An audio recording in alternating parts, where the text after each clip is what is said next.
Bismillahirrahmanirrahim. Assalamualaikum warahmatullahi wabarakatuh. Baiklah, pada kali ini saya akan menjelaskan tentang model Ausubelin, yaitu Ausubel merupakan seorang ahli psikolog pendidikan. Menurutnya, seorang siswa mestilah belajar bermakna. Yang dimaksud dengan belajar bermakna merupakan suatu proses mengaitkan informasi baru pada konsep-konsep relevan yang terdapat dalam struktur kognitif seseorang. Ausubel menyatakan, belajar mestinya dengan cara receptive learning, yang artinya seorang individu belajar hanya dengan menerima informasi yang didapatkannya tanpa mencari tahu dan menemukan sendiri informasi tersebut. Menurut Ausubel, ada dua jenis belajar, yaitu belajar bermakna dan belajar menghafal. Belajar bermakna maksudnya itu meaningful learning, yang artinya suatu proses di mana informasi baru dihubungkan dengan struktur yang sudah dipunyainya seorang yang sedang dipelajarinya. Yang selanjutnya faktor-faktornya yaitu struktur kognitif yang ada, stabilitas dan keselarasan pengetahuan dalam suatu bidang tertentu dan pada waktu tertentu. Selanjutnya, jenis belajar Ausubelin menurut pandangannya mengenai teori bermakna. Yang pertama, belajar dengan menemukan yang bermakna. Maksudnya di sini mengaitkan pengetahuan yang telah dimilikinya dengan materi pembelajaran yang dipelajarinya. Yang kedua, belajar dengan penemuan yang tidak bermakna, yaitu belajar yang tidak ditemukan sendiri oleh siswa tanpa mengaitkan pengetahuan yang telah dimilikinya kemudian dihafalkan. Yang ketiga, belajar menerima atau ekspositori yang bermakna. Maksud di sini materi pembelajar yang telah tersusun secara logis disampaikan kepada siswa sampai bentuk akhir, kemudian pengetahuan yang baru ia peroleh dikaitkan dengan pengetahuan yang telah dimilikinya. Yang keempat, belajar menerima yang tidak bermakna. Selanjutnya, prinsip belajar Ausubel yang pertama yaitu pengetahuan awal atau advanced organizer, yaitu mengaitkan konsep lama dengan konsep baru yang lebih tinggi maknanya. Yang kedua, diferensiasi progresif, yaitu perlu ada pengembangan konsep baru. Selanjutnya, belajar superordinat, yaitu proses struktur kognitif yang mengalami pertumbuhan ke arah diferensiasi terjadi sejak diperoleh informasi dan disosiasikan dengan konsep struktur kognitif tersebut. Yang terakhir yaitu penyesuaian integratif. Mungkin hanya ini yang bisa saya sampaikan. Sekian dari saya. Wassalamualaikum warahmatullahi wabarakatuh. Baiklah, di sini saya akan melanjutkan materi yang kedua tentang model homeschooling. Pendidikan homeschooling sudah ada pada sistem pendidikan Islam, yang dimana ibu adalah madrasah pertama bagi anak-anaknya. Kemunculan homeschooling sudah mulai marak terjadi di Amerika Serikat pada tahun 1990-an oleh John Cadwell Holt, yang dasar pemikirannya itu mengandung visi kebebasan untuk berpikir secara instruktif. Nah, di sini model homeschooling sudah mulai diterapkan di berbagai negara seperti negara Eropa, negara bagian Asia. Nah, model homeschooling mulai masuk di Indonesia pada tahun 1996 dan dan sudah dijadikan alternatif pendidikan pada tahun 2005. Nah, di sini saya juga akan membahas tentang dasar hukum penyelenggaraan homeschooling, yaitu dasar hukumnya seperti ini.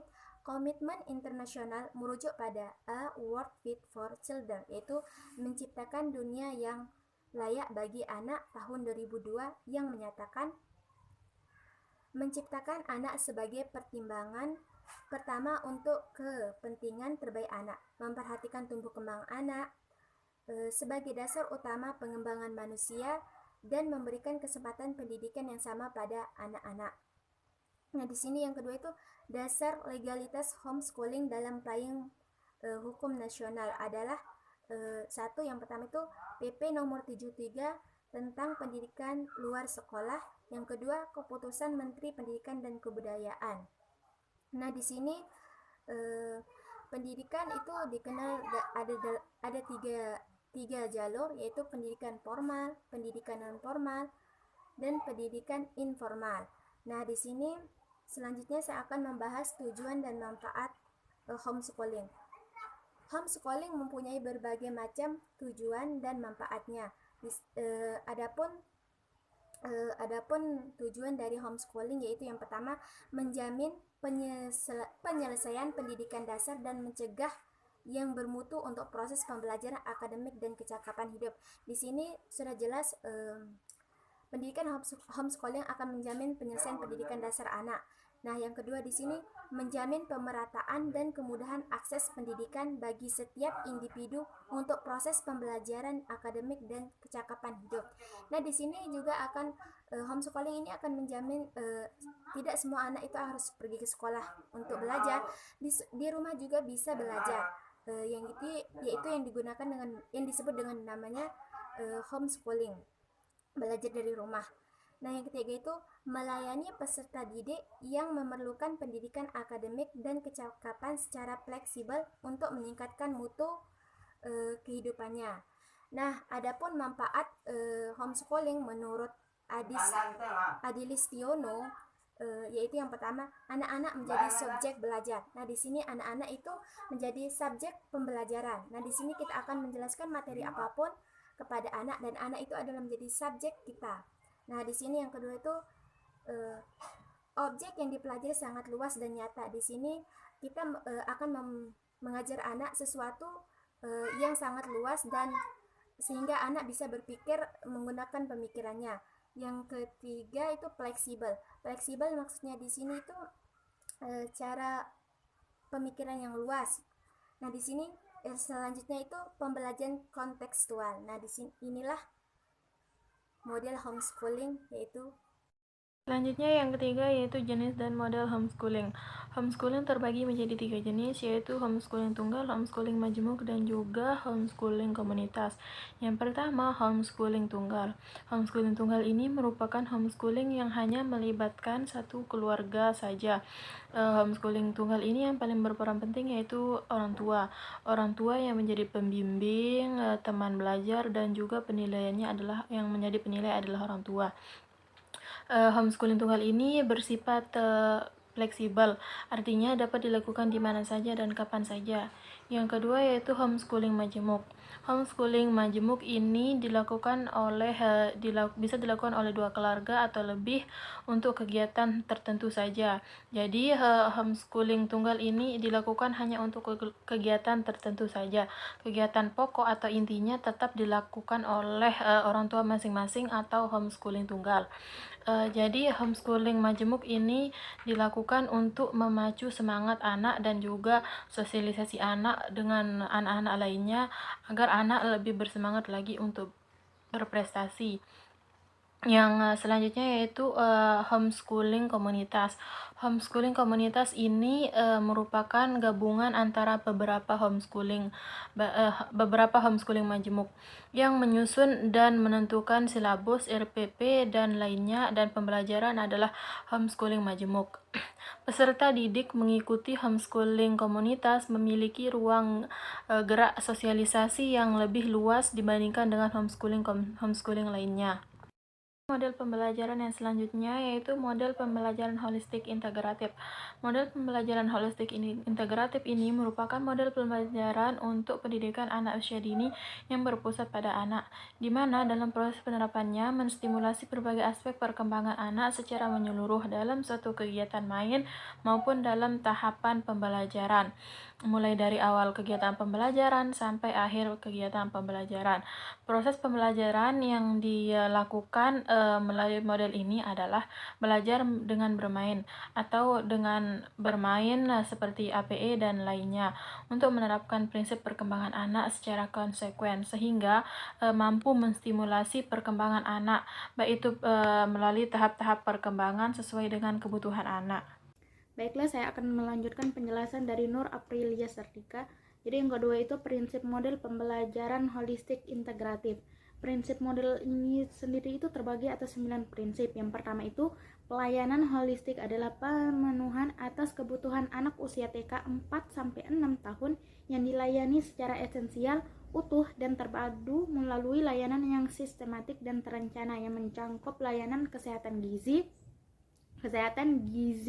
pengasuhan, perlindungan, dan rangsangan pendidikan. Yang kedua itu memberikan layanan anak usia 4-5 tahun tanpa membedakan latar belakang sosial ekonomi, suku, dan agama.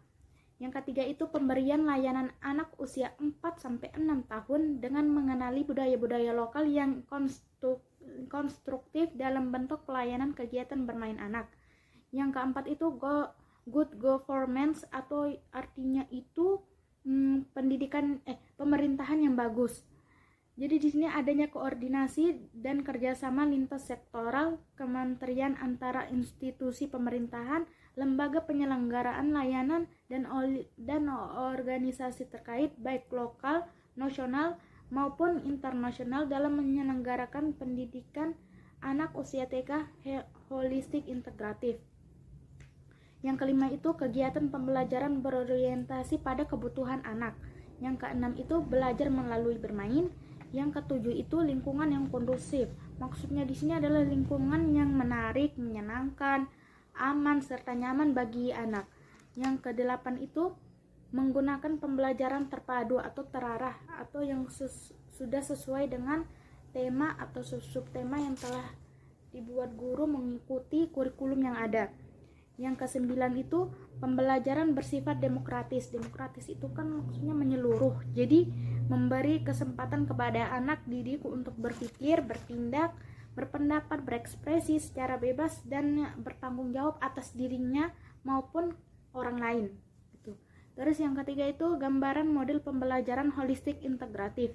Jadi gambaran ini sendiri ada dua. Yang pertama itu gambaran terhadap model pembelajaran holistik integratif. Model pembelajaran holistik integratif ini sendiri terdiri dari beberapa tahapan pembelajaran melalui dari anak datang ke PAUD sampai anak kembali ke rumahnya. Pada kegiatan dalam ruangan ini mempunyai 3 kegiatan utama, yaitu kegiatan awal, inti, dan kegiatan akhir.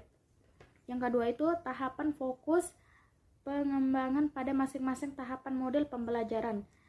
Di sini juga terbagi atas 5 bagian. Yang pertama itu main pembukaan. Jadi di sini guru memfasilitasi atau mengajak anak bermain dengan yang berfokus kepada pengembangan aspek motorik kasar, pengembangan kognitif, sosial, emosional, nilai moral, agama, serta bahasa anak. Yang kedua itu kegiatan transisi atau ini berkaitan dengan pembiasaan kebersihan dan kesehatan diri pada anak. Yang ketiga itu kegiatan dalam ruangan. Nah, seperti tadi kegiatan dalam ruangan itu kegiatan awal, inti, dan akhir. Yang keempat itu makan bekal bersama dan istirahat. Di sini ini bertujuan untuk kayak mengembalikan kondisi fresh pada anak setelah mengikuti pembelajaran dalam ruangan. Terus yang kelima itu atau yang terakhir, kegiatan penutup berfokus pada pengembangan pembiasaan nilai-nilai moral, agama, sosial, kognitif, dan bahasa anak. Oke, sekian dari saya dan kelompok saya. Mohon maaf bila ada kekurangan. Wabillahi taufiq wal hidayah. Wassalamualaikum warahmatullahi wabarakatuh.